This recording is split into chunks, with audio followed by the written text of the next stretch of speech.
Karena misal dalam konteks yang sama, terus karakternya berbeda, maka subteksnya akan berbeda ya guys? Ya, Phil ini kan bukan Plato gitu. Cinta telah cukup untuk cinta, ya. Kalau dia begitu nggak jadi cowboy dia.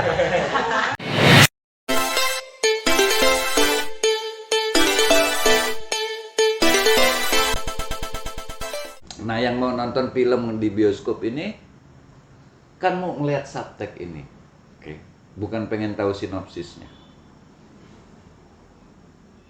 Nah, berkat inilah ini yang menjadi dasar yang membuat seorang aktor sah untuk mengucapkan dialognya karena dia mengetahui subtek.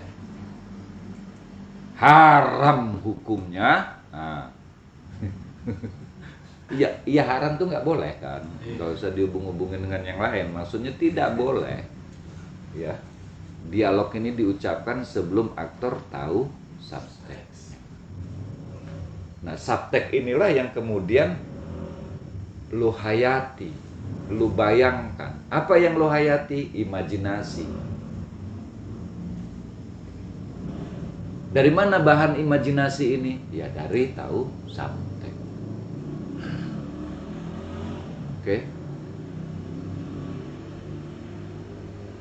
Jadi, yang sebenarnya mau dia katakan, kau itu nggak ganteng-ganteng amat. Oke. Perempuan itu cantik. Kau nggak ganteng-ganteng amat. Kau kaya. Coba bercerminlah. Kalau di kita ini, kalau di bahasa pasarnya, ngaca nggak lo? Nah. Ngaca, panjang. Ya. Nggak ada pilihan selain membuat kita jadi orang barbar ya kalimatnya. Ngaca nggak lo? Tapi coba bercerminlah. Bisa nggak lo mengucapkan coba bercerminlah?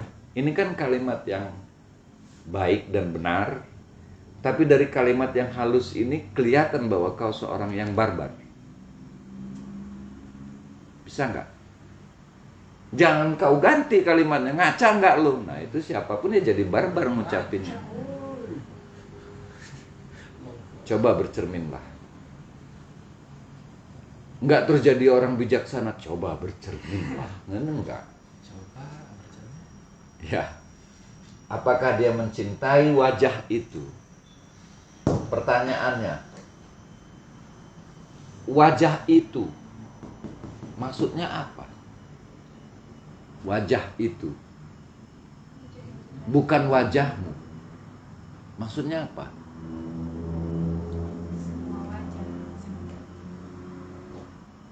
Kenapa dia bilang coba bercerminlah? Apakah dia mencintai wajah itu?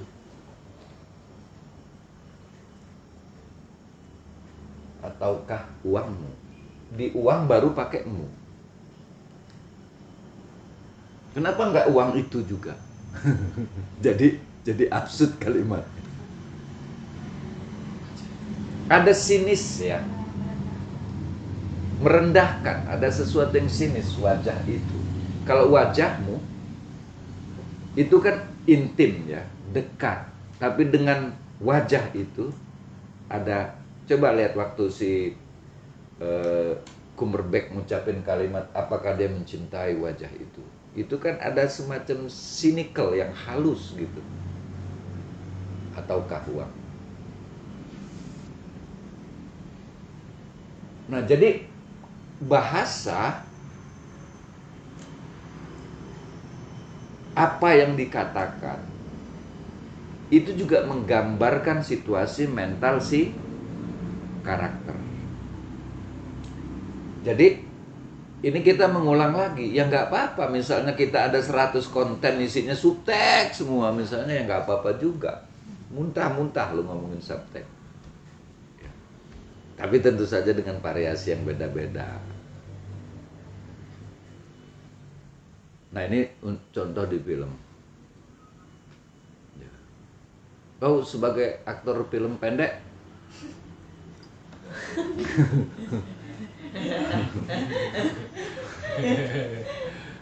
sudah mempelajari ini belum? Ya. Nah, jadi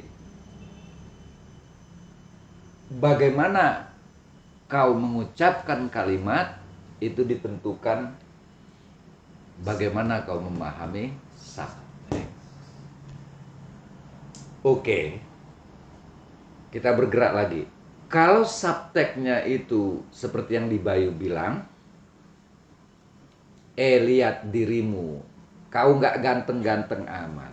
Wanita itu kaya, wanita itu cantik. Dan dia juga punya kecurigaan terhadap si Rose kan, si wanita itu. Kau nggak ganteng-ganteng amat, bulet gitu misalnya. Tapi kau kaya gitu. Oke, perhatikan. Maka itu subtext-nya ya. Dari subtext tersebut, kata mana yang paling dekat dengan menggambarkan subtext? Kan subtext-nya nyuruh adeknya mikir gitu ya. Kau gak ganteng-ganteng amat, kau kaya. Wanita itu bukan orang baik-baik. Oke. Bercerminlah. Ada lagi? Mencintai.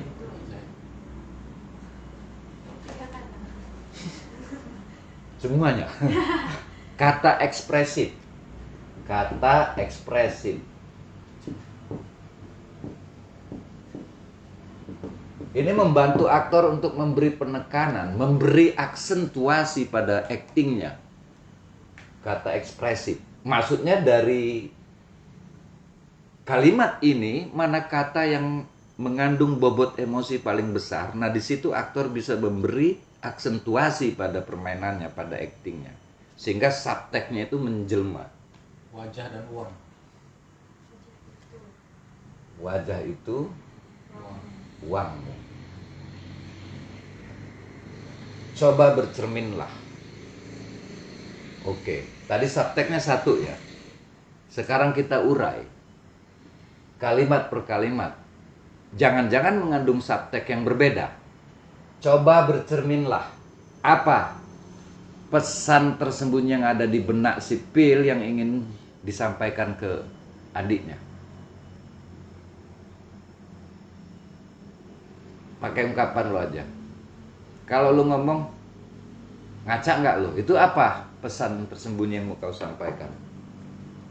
Sadarlah. Sadarlah. Tepat nggak? Kira-kira itu pesan tersembunyi si Phil kepada adiknya. Pelan-pelan ya. Hei, sadarlah. Untuk orang seperti Phil, kira-kira itu bukan pesan tersembunyi yang ingin disampaikan kepada adiknya. Dalam konteks peristiwa itu. Sadarlah itu kan cenderung ke ingin menasehati ya. Oke, ini dia pengen menasehati nggak? Enggak sih. Karena dia marah. Karena dia marah. Ingat konteks peristiwanya. Subtext selalu harus dihubungkan dengan konteks peristiwa. Jangan lepas dari dua hal. Mencari subtext ini jangan lepas dari dua hal penting. Siapa, karakter ya, dan konteks peristiwanya apa.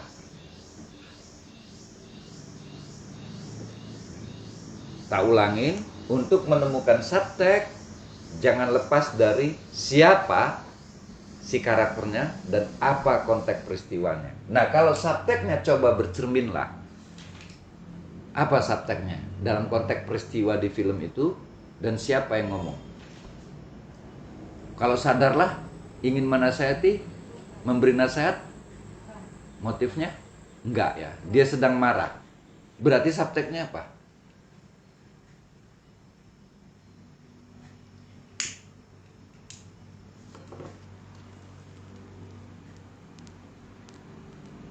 Kalau lo sampai disuruh ngaca, bercermin, itu artinya kau itu dianggap apa? Atau diri. Buruk banget. Naif. Kau naif atau bodoh, ya? Kau naif atau bodoh. Coba bercerminlah. Nah, anggapan bahwa adiknya itu naif sekali, bodoh sekali itu ada di benaknya si Phil ketika mengucapkan kalimat ini. Coba bercerminlah. Berarti sinis ya. Nah, coba lu lihat ekspresinya Phil, puter lagi filmnya ketika ngomong coba bercerminlah.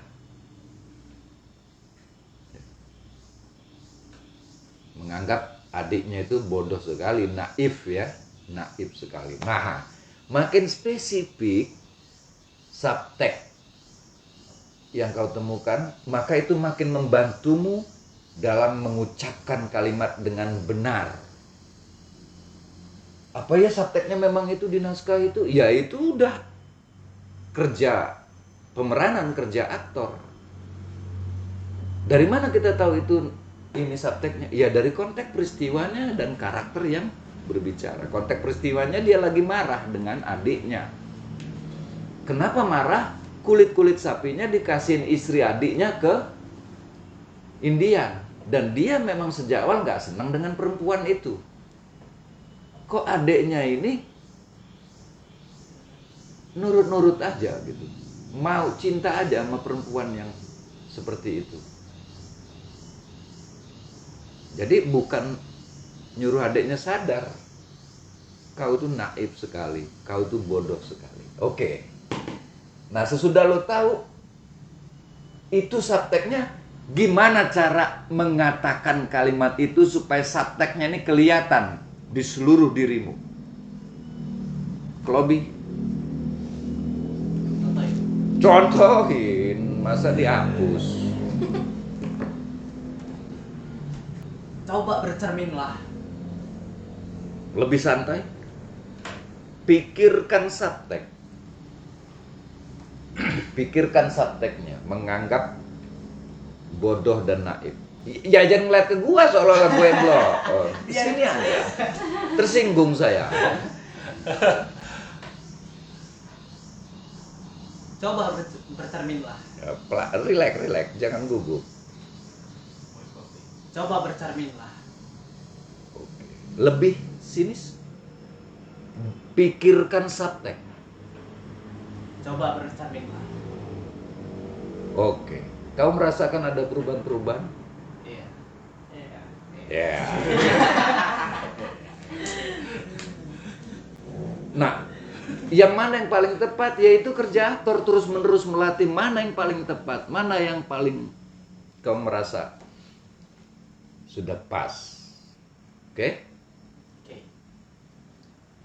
Yang penting ngerti cara kerjanya. Oke ya. Jadi coba bercerminlah, kau naif berarti di kalimat. Kalimat kedua, apakah dia mencintai wajah itu? Subtext-nya apa? Masih sama?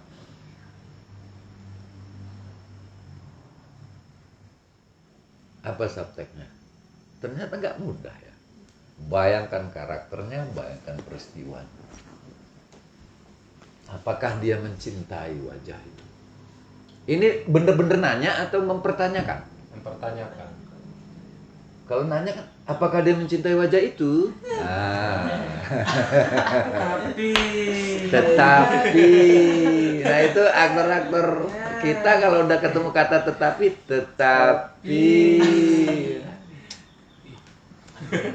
Nah apa subtext-nya? Apakah dia mencintai wajah itu? Mempertanyakan. Tapi apa? Bayangkan konteks peristiwanya dan bayangkan si karakter. Kira-kira apa yang ada di benaknya? Ya tadi cinta sama lu kan gak ganteng-ganteng amat. Apakah dia mencintai wajah itu?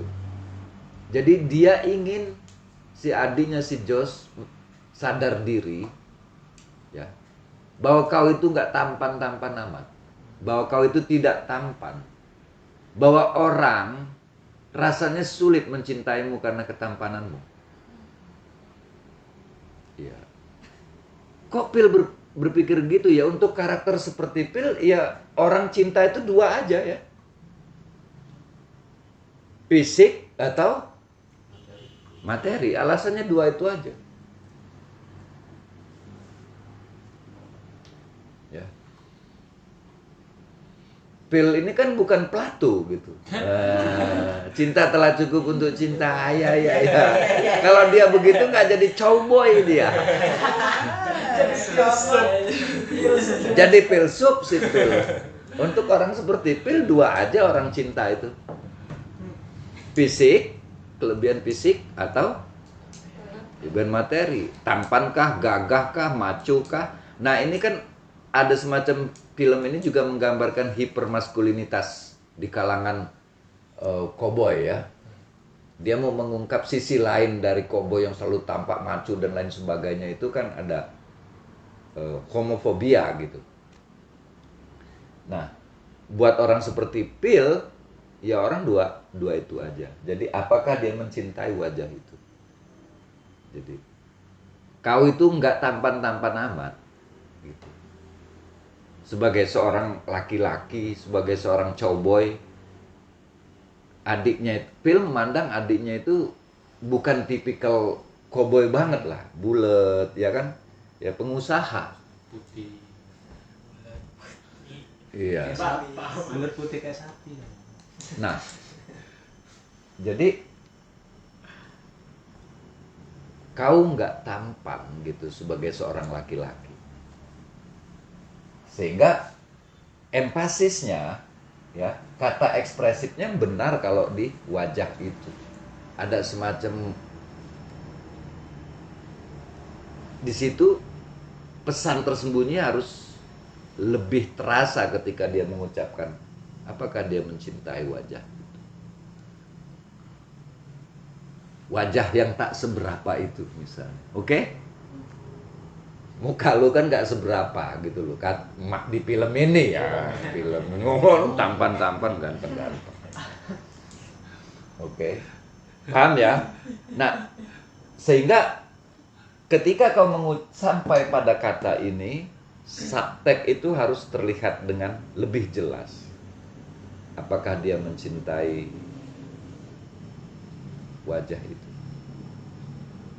Ada merendahkan, menganggap lu gak seberapa gitu sebagai seorang laki-laki secara fisik.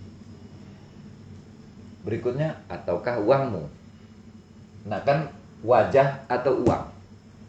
Di benak Phil cuma dua itu aja ukuran orang senang itu. Fisik atau materi.